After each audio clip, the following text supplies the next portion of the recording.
नमस्कार दोस्तों, राधे राधे, जय श्री कृष्णा। मैं मोमिता स्वागत करती हूँ आप सबको मेरे YouTube channel knowledge with Momita में।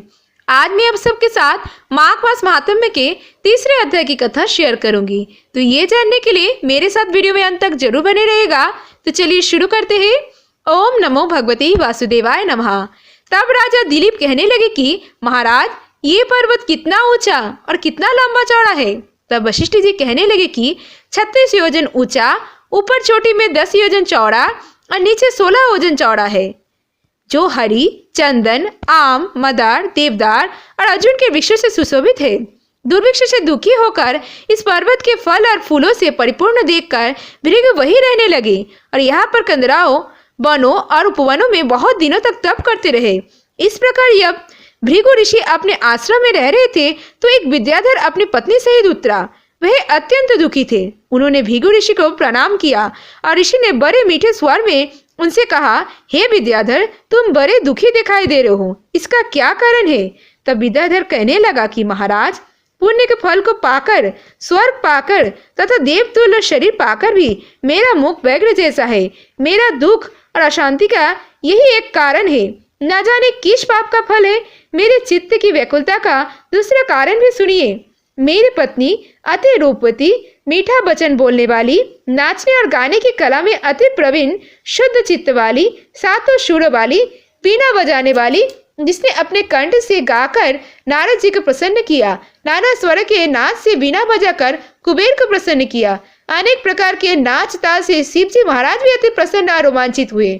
शील, उदारता, रूप और यौवन में स्वर्ग का कोई अप्सरा भी इस जैसी नहीं है। कहाँ ऐसी चंद्रमुखी स्त्री और कहाँ मैं व्याघ्र मुख वाली। यही चिंता सदैव मेरे हृदय को जलाती है।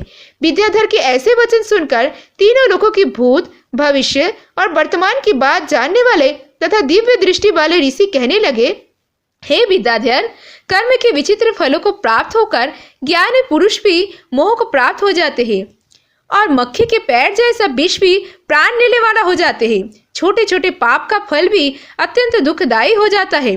तुमने माघ मास का एकादशी का व्रत करके द्वादशी न आने तक शरीर में तेल लगाया, इसी पाप क्रम से व्यग्र हुए। एकादशी के उपवास करके द्वादशी को तेल लगाने से राजा पुरुरवा ने भी कुरूप शरीर पाया था। तब वह अपने कुरूप शरीर को देखकर दुखी होकर हिमालय पर्वत पर देव सरोवर के किनारे पर गया। प्रीतिपूर्वक शुद्ध स्नान कर कुशा के आसन पर बैठकर भगवान कमल नेत्र, शंख, चक्र, गदा, पद्म के धारण करने वाले, पीताम्बर पहने, बनमाला धारण किए हुए विष्णु का चिंतन करते राजा पुरुरवा ने 3 मास तक निराहार रहकर भगवान का चिंतन किया। इस प्रकार 7 जन्मों में प्रसन्न होने वाले भगवान राजा के 3 महीने के तप से ही अति प्रसन्न हो गए और माघ की शुक्ल पक्ष की एकादशी को प्रसन्न होकर भगवान ने अपने स्वयं के जल से राजा को पवित्र किया। भगवान ने उसके तेल लगाने के बाद याद दिलाकर सुंदर देवताओं जैसा रूप दिया, जिसको देखकर उर्वशी भी उसे चाहने लगी और राजा कृतकृत्य होकर अपने पुरी को चला गया। भृगु ऋषि कहने लगे, हे विद्याधर, इसीलिए तुम क्यों दुखी होते हो। यदि तुम अपना ये राक्षसी रूप छोड़ना चाहते हो तो मेरा कहना मानकर जल्दी ही पापों को नष्ट करने वाली हेमकूट नदी में माघ में स्नान करो। यहाँ पर ऋषि और सिद्ध देवता निवास करते हैं। अब मैं इसका विधि बताता हूँ।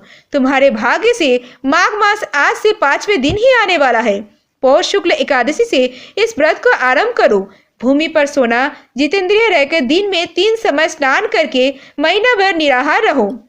सब भोगों को त्याग कर तीनों समय भगवान विष्णु का पूजन करो। जब तुम द्वादशी को शिव जी स्त्रोत और मंत्रों से पूजन करोगे तो तुम्हारा मुख देखकर सभी चकित हो जाएंगे और तुम अपने पत्नी के साथ सुखपूर्वक क्रिया करोगे। माघ मास के प्रभाव को जानकर सदा माघ में स्नान करो। पाप, दरिद्रता से बचने के लिए मनुष्य को सदा यत्न से माघ मास का स्नान करना चाहिए। स्नान करने वाला इस लोक तथा परलोक में सदा सुख पाता है। वशिष्ठ जी कहते हैं, हे दिलीप, भृगु जी के ऐसे वचन सुनकर वह विद्याधर अपनी स्त्री सहित उसी स्थान पर पर्वत के झरने में माघ का स्नान करता रहा और उसके प्रभाव से उसका मुख देव सदृश हो गया और वह मणिग्रीव पर्वत पर आनंद से रहने लगा। भृगु जी भी नियम की समाप्ति पर शिष्य सहित ईवा नदी के तट पर आ गए। राधे राधे, जय श्री कृष्ण। आज के माघ महात्म्य के तीसरे अध्याय की कथा समाप्त हुआ। इसके आगे के वृत्तांत अब आने वाले अध्याय में सुनिएगा। अगर आप भगवान श्री कृष्ण के भक्त हो और ये वीडियो आपको अच्छी लगी तो वीडियो को ज्यादा से ज्यादा लाइक और शेयर जरूर कीजिएगा। और ऐसे और वीडियोस पाने के लिए मेरे चैनल नॉलेज विद मौमिता को जरूर सब्सक्राइब कीजिएगा और सब्सक्राइब के बगल में बेल आइकन दबाना मत भूलिएगा, जिससे कि आने वाले वीडियो की नोटिफिकेशन जल्द से जल्द मिल जाए। और कमेंट में लिखना मत भूलिएगा वीडियो कैसी लगी। आज के लिए इतना ही, मैं मिलूंगी नेक्स्ट वीडियो में, तब तक के लिए tata bye, thanks for watching, Radhe Radhe, जय श्री कृष्णा।